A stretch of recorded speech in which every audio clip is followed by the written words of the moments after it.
Hello दोस्तों, आज का टॉपिक है पार्ट 4 और आज का टॉपिक है वर्ण विच्छेद और वर्ण उच्चारण। आज हम सीखेंगे वर्ण विच्छेद और वर्ण उच्चारण के बारे में। हमने पहले जैसे पढ़ा था स्वर वर्ण की संख्या 11 होती है, व्यंजन वर्ण की संख्या 33 होती है, इसीलिए हिंदी में मुख्य रूप से कोई पूछे तो 44। लेकिन 4 नए वर्णों के बारे में भी पढ़ा था, तो टोटल वर्णों की संख्या 44 + 4 48 हो गए। तो कुल वर्णों की संख्या अगर हिंदी में पूछे तो 48, मुख्य रूप से पूछे तो 44। ये सब हमने पढ़ लिया था। अनुतान क्या होता है? इंटोनेशन, ये नया टॉपिक है। उच्चारण में सुर और ताल के पीछे चलना अनुतान कहलाता है। सिंपल सी बात है, जब हम किसी वर्ड का उच्चारण करते हैं तो उसमें जो लय समझते हो, इंटोनेशन, वॉइस मॉड्यूलेशन वाला जो होता है, उसका उच्चारण करना इंटोनेशन कहलाता है। जैसे बस, अच्छा इत्यादि, ये कोई भी वर्ड उच्चारण करेगा तो सब अपने लय में। इसे अर्थ परिवर्तन भी कहते हैं। इसका सुर का कोई अर्थ परिवर्तन नहीं हो पाता। सिंपल सी बात है। घोष ध्वनि, नेक्स्ट है कि घोष ध्वनि किसे कहते हैं? तो जो अक्षर उच्चारण में स्वतंत्र परस्पर संगृहीत होता है उसे घोष ध्वनि कहते हैं। यानी कि ऐसा अक्षर जो एकदम स्वतंत्र हो और आपस में परस्पर यानी आपस में संगृहीत हो।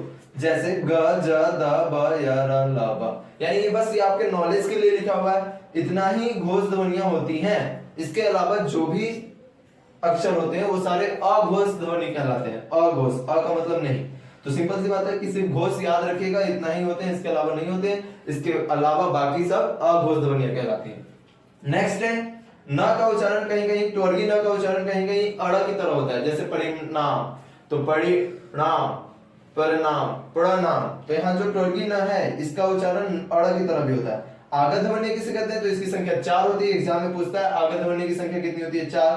तो ये किसे कहते हैं? तो जब हम किसी विदेशी शब्दों का उच्चारण करते हैं तो उसमें इसका यूज किया जाता है, प्रयोग होता है आगत ध्वनि का। जैसे अ, फ, ज, ये सब बोलने में थोड़ा ऑक्सीजन टाइप ज्यादा लगता है, ऑक्सीजन, O2 की मात्रा ज्यादा लगती है। यानी कि नेक्स्ट है उच्चारण स्थान। तो मुंह के जिस भाग से उच्चारण होता है, मुंह के जिस भाग से अक्षरों का उच्चारण होता है उसे उच्चारण स्थान कहते हैं। यानी उच्चारण मतलब बोलना। एग्जाम्पल में यहाँ दिखाया गया कि मूर्धा से ट वर्ग, मूर्धन्य से सब, दंत से ये, ओष्ठ से ओठ। यहाँ समझना है क्या कि ये सब मुख्य के कौन कौन भाषा को क्या कहते हैं, मतलब मुख के कौन कौन भाग को क्या कहते हैं।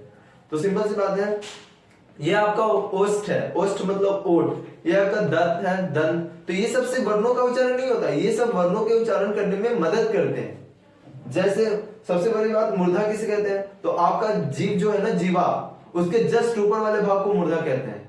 तो जीवा किसी भी वर्णों को बोलने में आपकी सहायता करती है, इधर उधर मोड़ उड़कर। जैसे यहाँ त वर्ग से दंत का उच्चारण, तो क्या दांत का बोलिए? नहीं, दांत का मुंह थोड़ी ना कि दांत से किसी अक्षर को बोला जाएगा। ये है क्या कि जैसे त वर्ग, त, थ, द, ध। तो यहाँ है क्या, जीभ जो है वो आपको दांत में आके टच होता है। जीभ जो है आपको दांत में आके टच होता है, तो इससे उच्चारण होता है।